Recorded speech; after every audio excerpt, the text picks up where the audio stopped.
ಗುರುಭ್ಯೋ ನಮಃ.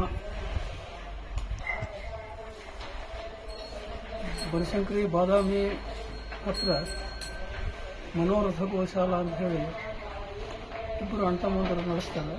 ಸಮೀರಾಚಾರ್ಯ ದೇಶಪಾಂಡೆ, ಸಂಜೀವಾಚಾರ್ಯ ದೇಶಪಾಂಡೆ ಅಂತ ಅದ್ರ ಬಗ್ಗೆ ನಾವು ಕೇಳಿದ್ವಿ. ನಮಗೂ ಗೋದಾನ ಮಾಡೋ ಇಚ್ಛೆ ಇತ್ತು.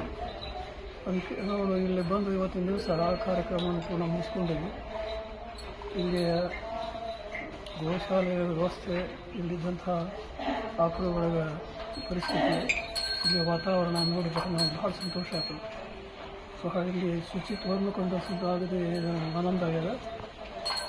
ಯಾರೇ ಏನಂದರೆ ಗೋಗ್ರಾಸ ಆಗಲಿ ಅಥವಾ ಗೋದಾನ ಆಗಲಿ ಮಾಡಲಿಕ್ಕೆ ಇಚ್ಛೆ ಇದ್ದವರು ಬಹಳ ಸಂತೋಷದಿಂದ ಬಂದು ಇಲ್ಲಿ ಮಾಡಬಹುದು. ಇಲ್ಲಿ ಬಂದು ಬನಶಂಕರಿ ದರ್ಶನವೂ ಆಗ್ತದೆ, ಇಲ್ಲಿ ಅಂತಂದ್ರೆ ಗೋದಾನದ ಸೇವಾನೂ ಆಗ್ತದೆ. ಎರಡೂ ಆಗ್ತದೆ ಅನ್ನೋದ್ರ ಸಂಶಯ ಇಲ್ಲ. ಅದ್ರ ಬಗ್ಗೆ ಯಾರಾದರೂ ವಿಚಾರ ಮಾಡಿ ಮಾಡೋದು ಬರಲಿಕ್ಕೆ ಎಲ್ಲ ಅನುಕೂಲದ ಬಾಕಿ ಎಲ್ಲ ವ್ಯವಸ್ಥೆಯನ್ನು ಇಬ್ಬರು ಆಚಾರ ಅಂತಂದ್ರೆ ಮಾಡಿಕೊಡ್ತಾರೆ. ಅದೇ ಸೌಜನ್ಯದಿಂದ ನಡೆಸ್ಕೊಂಡು ಅವ್ರಿಗೆಲ್ಲ ವ್ಯವಸ್ಥೆ ಮಾಡಿಕೊಡ್ತಾರೆ. ನಮಸ್ಕಾರ.